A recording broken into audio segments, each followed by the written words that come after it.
You are Locked On Chargers, your daily podcast on the Los Angeles Chargers, part of the Locked On Podcast Network, your team every day.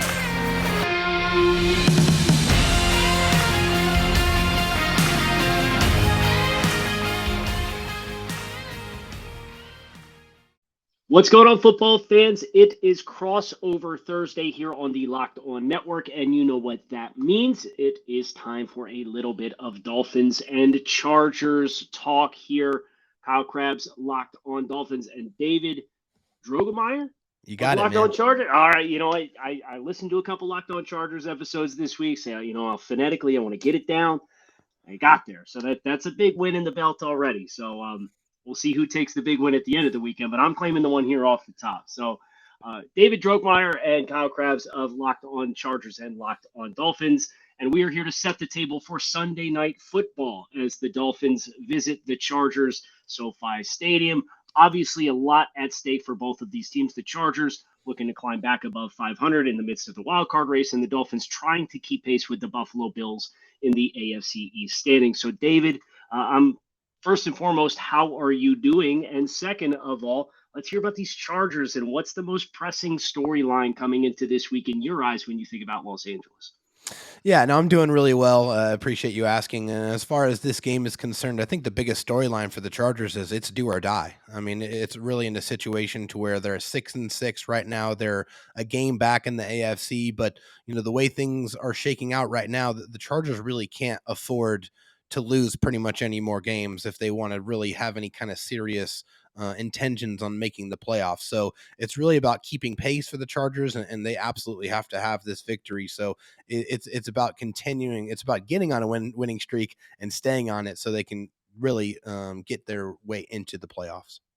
Yeah, so I think about the Chargers, and obviously they've played a lot of one-score games. You know, they've been in a lot of closely contested battles, and Miami, up until these past 3 weeks or so, has largely found themselves in the same shoes. So I'm sure they will stress both of us out to no end. But you talk about kind of do or die, right? Yeah. And a little bit of, I don't want to say desperation, but there's a sense of urgency to this game for both sides. So I'm curious from your perspective. When I think about the Chargers, I think about how beat up this team has been, and a lot of unfortunate breaks with injuries and missed time. And obviously, there was a trio of offensive players who did not play against the Raiders last week. Was curious what kind of vibe you had for center Corey Linsley, right tackle Trey Pipkins, and wide receiver Mike Williams, who are all impact players when they're out there on the field for the Chargers. Yeah, absolutely they are. And I think that the biggest, most important name there is the center, Corey Linsley. Corey Linsley is in the concussion protocol, although according to Brandon Staley, he's progressing through it. I guess there's some rules about not getting too specific about how that's happening, but he did miss last week's game because of that concussion. I think, honestly, if I have to put my money on it, I think there's a very good chance that he is going to come out of that concussion protocol and he will be able and available for this game on Sunday night. Mike Williams is another player who reportedly returned to practice as well today, although the Chargers just did a walkthrough. So getting him back would be very, very important to be able to pair with Keenan Allen for the first time since pretty much week 2. I mean, those two guys have not been on the field nearly enough together. Unfortunately for Trey Pipkins, head coach Brandon Staley said that he is still not going to return to practice tomorrow when they go back full. So it doesn't look good for his availability for Sunday night, but obviously things can change in a hurry for the Chargers, but they desperately need at least Corey Linsley and Mike Williams to come back to be able to really stack up offensively with the Miami Dolphins, which we know very well can score and score in a quickness. Yeah, and that's the storyline for Miami as I think about the Dolphins, is getting back on track offensively. You know, they had a couple of explosive plays for touchdowns. Trent Sherfield's 75-yard touchdown on the opening play from scrimmage against San Francisco, and then Tua Tagovailoa hit Tyreek Hill on a deep throw in the fourth quarter, 45 yards for another touchdown to pull the Dolphins within 6 points of San Francisco before late game situation stuff broke. They had a turnover on downs on a controversial ruling on an incomplete pass. San Francisco kicks a field goal. Then you get a strip sack that's returned for a touchdown. So things got off the rails in a hurry there in the last 5 minutes or so. But, you know, Miami had been humming. They'd strung together the most consecutive games in which they'd scored 30 points since, I believe, 95 this season. So, and 2000, 2009 they had a same 4-game stretch. So it's been a while and a minute since the Dolphins have been able to score that kind of points. And I think that was the thing that stung a lot of Dolphins fans when they looked back at the San Francisco game. Never mind the fact that Jimmy Garoppolo suffered an unfortunate injury, so you have a Yeah. 7th round pick playing quarterback, but Dolphins had guys running pretty open down the field against the 49ers. And for whatever reason, Tua Tagovailoa played this game a little amped up and a little too amped up, where he missed some open throws down Very the field. uncharacteristically too. I mean, he's usually Absolutely. very accurate, right? I mean, Yeah. So I think the absence of Teron Armstead probably compounded the urgency inside the pocket for Tua to make sure that to have that internal clock. Sure. But it felt like he was playing faster than he usually had all season. And this was comfortably the Dolphins' worst game offensively and Tua's worst game offensively, where you look up and he's 8 of 19 at one point in this game or so. Like you said, extremely uncharacteristic for Miami. So for me, I think about the Dolphins, this is all about refinding your rhythm, learning the lessons that need to be learned, and hopefully getting back on track and getting back to kind of what your money makers were for Miami. A lot of middle of the field throws that they've had a lot of success with that they tried to run just a little deeper because you have Fred Warner and Dre Greenlaw back there. So I would expect Derwin James will have a big hand in defending the middle of the field for the Chargers, but those linebackers and Kenneth Murray and Drew Tranquil are going to have to be up to the task because I think Miami's going to come back to the well there. Oh, for sure. I mean, if you look at the stats for Tua and where he likes to throw the football, 1,760 of his passing yards are over the middle of the football field. I mean, and that's like, it's a huge disparity. I mean, I think he's at 2880 or around there overall. So it's a large portion. He likes to target. I mean, hey, if you got the amount of speed demons that you guys have, I mean, all you got to do is to get the ball in their hands and let them work. And they like to do that over the middle of the field. So that is definitely something the Chargers need to be very aware of. You know, you asked me about injuries. I'm curious about the Dolphins injuries and where they're at specifically with the left tackle and their situation. And also Tua with his ankle injury as well. Is there any updates on what that's looking like for the Dolphins? Yeah, so Mike McDaniel met with the media early this week on Monday and said that there was no expectation for Tua Tagovailoa to miss time. They were probably going to be calculated with his workload during the week. But Tua immediately after the game came out and said, you know, I feel as good as I can after a game like this, in which, you know, he got knocked around a little bit. He got battered a little bit. Yeah, you know, got Greg Little in there, and I think the Dolphins affirmed that because they went out and they signed Eric Fisher this week. And I don't think you'll see Eric Fisher, but I do think you will see Teron Armstead. Mike McDaniel said that Teron Armstead was very close to playing this past Sunday against the 49ers. And with an extra week of rest, it's one of the things that I have a great admiration for Teron Armstead is he's, as an athletic, dynamic guy who's getting into the middle stage of his career. It's a lot of stress on the body, and he's got some bumps and bruises and banged up, but he likes to play through it. And he was telling people immediately after the Houston Texans game, according to Cam Wolfe of NFL Network, that he was planning on playing against the 49ers. So I think they probably protected him from himself a little bit. Sure. But now that we're back in conference play and you're suddenly a half game behind the Bills and you got a head-to-head with the Bills upcoming next week, I think there's a sense of urgency for the Dolphins, just as there is for the Chargers. It's just for different stakes. But I think because of that, you will probably get to see Teron Armstead lace up and play tackle for the Dolphins on Sunday Night Football. Now, we have to get into the matchups, the specific matchups of this contest. But before we do, I want to tell you about our friends over at Audible, who are releasing an awesome slate of new football podcasts that we know you're going to love because we love them ourselves. Make sure you check out Block Forever, available on Locked On NFL right now. Block Forever is a brand new podcast from former NFL All-Pro Ryan Khalil and Audible. Khalil takes the conversation about football to the next level, giving football fans an insider's look at the game through the eyes of the greatest players and personalities of all time. He sits down with star players, coaches, and former pros across the league to get real about what happens on the field and behind the scenes, inside the locker room, during team meetings, and back at the hotel. Ryan and guests discuss topics like the players' psyches, sports betting, playing through pain, being a leader, and how to deal with combative teammates. There is nothing that is out of bounds. It is available for free on Audible or wherever you get your podcasts. So head over to Locked On NFL for a sneak peek of Block Forever or catch the full series available anywhere you get your podcasts now. Audible, get in the game. So, David, matchups, Dolphins, Chargers, some star power in this game. Obviously, you have the quarterback storyline, which I'm just so thankful that we avoided talking about the 5th and 6th pick of the 2020 NFL draft for the first 10 minutes of this show, because you know it's going to be all they talk about on Sunday leading up to the game. So where's your head at as far as matchups that you're interested in talking? Yeah, I mean, obviously we have to discuss it, right? I mean, Right. it is Justin Herbert versus Tua, but I mean, I think that's just so overblown, and I think a lot of people are really hedging their opinions on both of these quarterbacks by the outcome of this football game, which I think is not fair, because they're not actually playing each other. the Right. the Justin Herbert's playing the Dolphins defense, and Tua is playing the Chargers defense, and whoever wins, it's a team game. There's so much put on this matchup, and they're going to be linked forever. I mean, that draft class with Joe Burrow included. I mean, those guys are going to be tied and linked together for the rest of their playing careers. But by no means is this Tua versus Justin. It's the Chargers versus the Dolphins. So that's a big matchup. I want to kind of get that out of the way. But as far as a big matchup I'm looking at that is going to be something that could impact the way this game is played is Xavien Howard versus Keenan Allen. And I think those two guys are two superstars on both sides of the ball.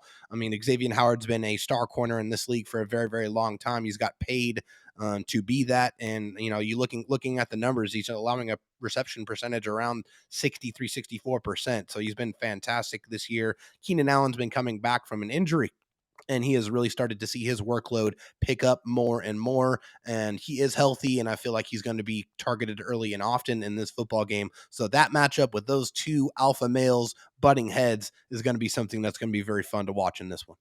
Yeah, there's a lot of fireworks for sure to be had there. And both of these players are guys who have been kind of playing through some stuff. Early in the season, Xavien Howard had groins on the injury report. So he had an injury to both sides Plural? of the groin. Yes, Oh, man. groins.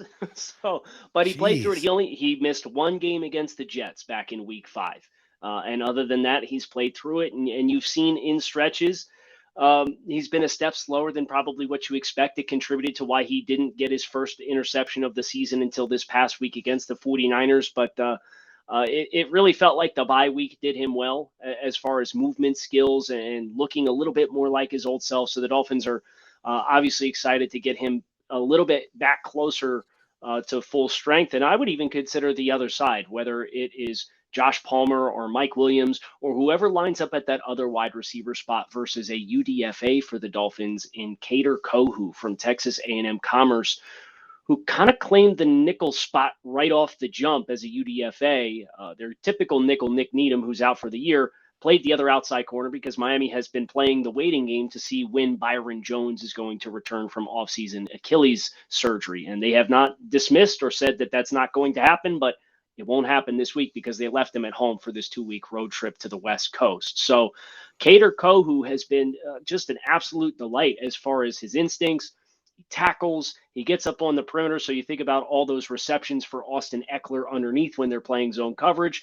But Kohou was a player that San Francisco early in the game made sure that they found and went after a little bit and tried to target. And right now he's playing with a soft cast on one of his hands. So there's a couple dynamics for Kader between his inexperience and the soft cast, where I'll be fascinated to see, especially for a guy like Palmer, who has found his footing this season as far as being an impactful receiver in this passing game. That really has my interest because Keenan and X are going to get their wins against each other. There's no doubt. Like you said, heavyweight fight. But the guys on the other side may be the ones that tip the pendulum one way or the other based on if one guy can really claim an edge in that matchup. That's why it's so important for the Chargers that Mike Williams is out there, because he's the big play guy for the Chargers. Like he's the guy that you can throw it up to and he can go up and get it. He can make that play. You hear the 50-50, jump ball receiver type. Yeah. Mike Williams is more like an 80-20 jump ball receiver guy. I mean, with his size, his athleticism, his ability to track the football, like there's not many guys that do it better than he does. And, he's been desperately missed in this Chargers offense. So would really love to see him play in this very pivotal matchup for the Chargers. The next matchup I'm kind of looking at here is the two speed demons for the Miami Dolphins. Of course, that's Tyreek Hill and Jalen Waddle against the Chargers secondary, Derwin James and Asante Samuel Jr. I mean, it's really going to be important that the Chargers, one, keep the roof over the coverage and not let those guys beat you deep, and make sure that they tackle. The Chargers are one of the worst tackling teams in the league. It's really, really bad. And then against those two guys, you have to make your tackles. You got to get them on the ground, because once they get started, they can go and they can take it to the house in a blink of an eye. Well, I felt like the Spider-Man pointing meme here, talking about bad tackling, because it's killed the Dolphins in some games, whether it's trying to tackle Justin Fields scrambling down the field or trying to tackle Deebo Samuel this past weekend. So I feel Chargers pain there, and I know every Dolphins fan does.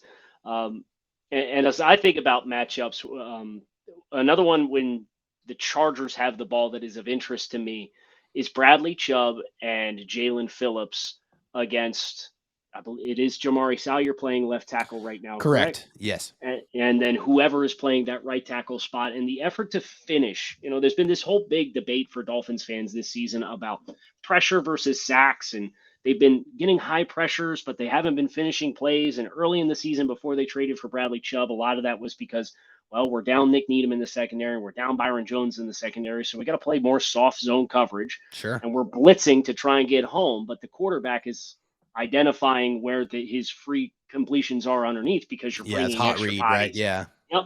So that's changed a little bit, and you've seen more success in finishing some of these negative plays, but that has to come, in my mind, off the edges, especially if you see Corey Linsley back, and Christian Wilkins is an excellent player. It's a kind of another heavyweight battle between those two guys on the inside, but I think that the damage can really be done if you can collapse the pocket kind of in Justin's peripheral vision, or you might have a better chance of catching him not feeling it develop.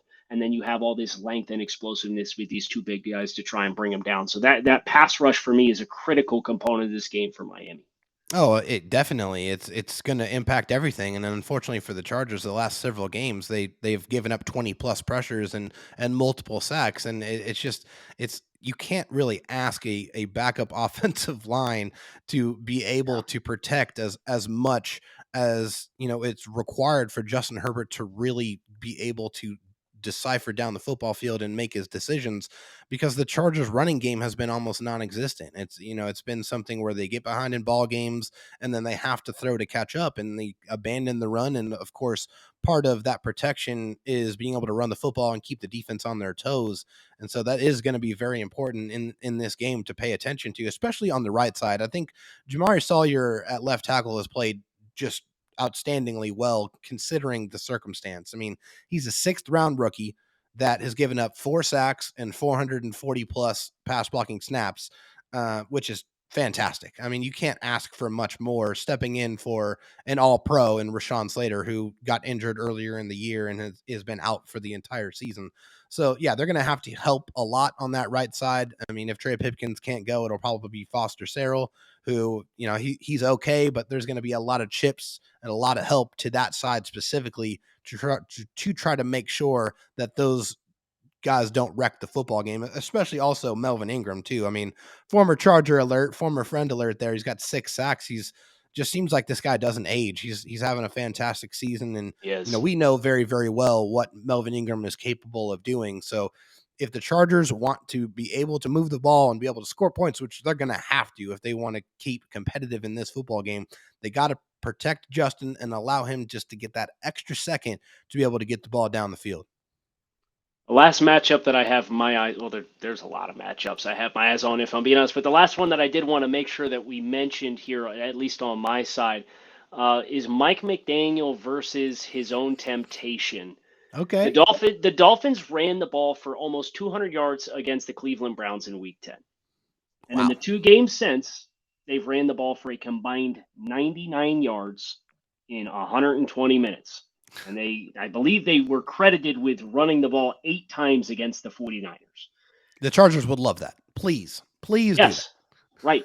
So I've crunched the numbers on yesterday's episode since week 3 for the Chargers, and I'm seeing it's about 170 rushing yards a game. It's Yeah. been tough sledding. So, Ugly. but Mike McDaniel, he's very much a prescriber of the idea of you throw to score and you run to win, right? But I think the Dolphins will need to play a more balanced offensive attack. I understand you have these two Pro Bowl potential all-pro caliber speed demons on the outside and Waddle and Hill, and they're amongst the league's leaders in receiving categories, top to bottom.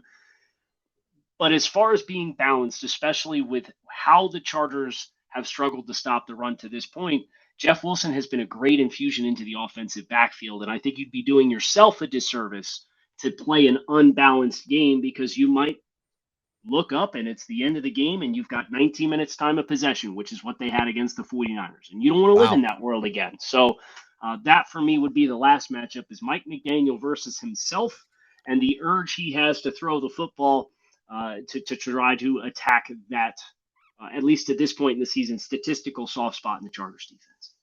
Oh, it's without a doubt. I mean, like I said, I mean, from the Chargers perspective, we would love for the Miami Dolphins to just throw all day because the Chargers pass defense is actually it's decent. I think they're around 12th or 13th in the league as far as that's concerned, but we know they're close to dead last and historically bad against the run. I mean, giving up over 5.5 yards per carry, it has plagued the Chargers all season long for a myriad of different reasons, injuries, the lack of good edge play, the linebackers not flowing properly, the missed tackles. I mean, there's a million different reasons why, but the Chargers can't stop the run to save their life. And so if the Dolphins go into this game saying, I'm just going to throw it, that's leading right into the Chargers, supposed strength of their defense.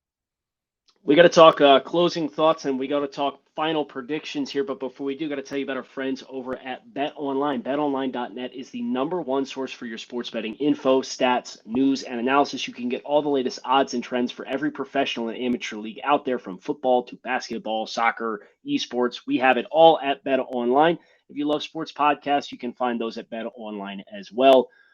It's the fastest and easiest way to get your betting fix. So head to the website today or use your mobile device to learn more. Bet online, where the game starts. And anybody who has listened to at least me for any period of time, and I assume everybody on the Locked On Network loves Built Bars the way that I love Built Bars, but I don't want to assume. But we got to talk about the new flavors over at Built.com. Cookie dough topper, coconut brownie bar, coconut brownie topper, white chocolate peppermint granola. It's Built's take on a granola bar, so it's more filling, but still insanely tasty. And then they also have the candy cane brownie puff. These people are not messing around with these flavors. They are outstanding. They're revolutionizing nutrition as well, with 100% real chocolate, 17 grams of protein, and shockingly low sugar and calories. Their bars are less than 150 calories a piece. It's a life hack. Everybody loves a good life hack. So Built, it's the next one. If you haven't tried, you need to try. In this magical, wonderful time of year, you're probably going to want to try a few of their magical, wonderful tasting protein bars. Get 15% off your order right now using code LOCKEDON at Built.com. That is promo code LOCKEDON15 at Built.com. Okay, David. Home team, so you get to choose. Do you want first or second prediction, and then any final thoughts that you may have as we get ready to shut down this crossover Thursday?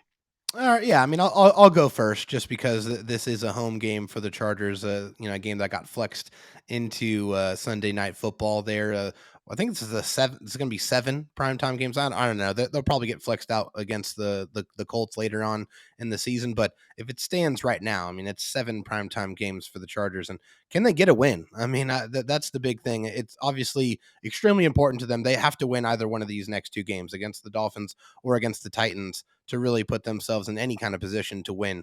Unfortunately for the Chargers, I just don't feel like it's going to happen. I just feel like the Chargers are so injured, and I don't know if they're going to be able to match points with the Dolphins, which, it makes me sad to have to say. I think the Dolphins are probably going to win this one. I do think it's going to be close because that's all the Chargers That's all play. we know. Yeah, that's all they play is close games. They keep it close, and that's because of Justin Herbert. Justin Herbert's fantastic. I mean, he really elevates everyone around him, and he really tries to put the entire team on his back. But that's why the Chargers can't win, because they just don't have enough balance, and they can't stop the run to save their life. So I feel like it's going to be a close game. I think it's going to be somewhat high scoring. I think I'm going to go 34-31, but unfortunately with the Dolphins taking the win. Yeah, I know. Over at BetOnline, the game total for this was, I believe, 52 points. And the safest thing I can tell you is smash the over of 52 points in this game. I generally agree with kind of your perspective, David. It's going to be a heart attack inducing game. I'm sure there's going to be blow for blow. There's going to be big plays. Yeah. There's going to be yards. It's who can avoid the negative play in crunch time, who can protect the ball best, and who can establish the best balance offensively. And I think that for me is, you've seen flashes from Miami. I know the Chargers have really balanced play from Austin Eckler, but it's balanced in receiving yards and rushing yards with about, it's like 550 apiece or something like that. Yeah. So I mean, he's been a huge impact. But I think Miami has had some experience against big play quarterbacks thus far this season, like Lamar Jackson, like Josh Allen, and they've zoned those teams up and they've made them nickel and dime their way down the field, and then they try to bow up and play bend don't break defense. And I think that you will see that maybe one more time than the Chargers are able to do it. My prediction coming in was 31-27, so we're right in the same ballpark. But a bounce of the ball could send this thing either way, and it's going to be a very thrilling 60 minutes for both sides. And I would just like the record to state that I would love to see the Chargers make the playoffs, because I love that this 2020 quarterback class has the elements that it does with these guys. And Joe Burrow, obviously, they're playing at such a high level offensively. Justin Herbert with the early start that he had. And Dolphins fans, I think, that there's this perceived rivalry between these two teams. But I know there's a lot of Dolphins fans that feel for Justin Herbert, because the situation that he's worked with this season mirrored a lot of what Tua Tagovailoa had early in his career, where you knew the weapons, you didn't have a full complement around you.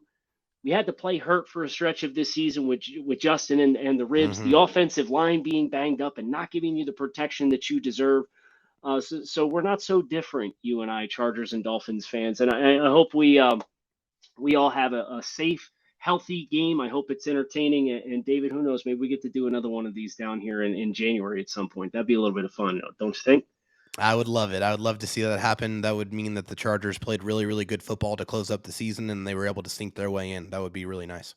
Well, let's hope it happens. I'm rooting for it. I know you are as well. We hope everybody enjoyed today's discussion here on the Locked On Network Crossover Thursday. Make sure for all your Chargers news, you hit subscribe to Locked On Chargers. For all your Dolphins news, you hit subscribe to Locked On Dolphins. And check out all the great podcasts we have on the Locked On Network. It is your team every day. We don't just say it, we live it here on the Locked On Network. So with David, I am Kyle. Thanks for stopping by this Crossover Thursday. Enjoy your weekend. Enjoy the football. Enjoy the game on Sunday night. And make sure you tune into Locked On Chargers and Locked On Dolphins for the aftermath.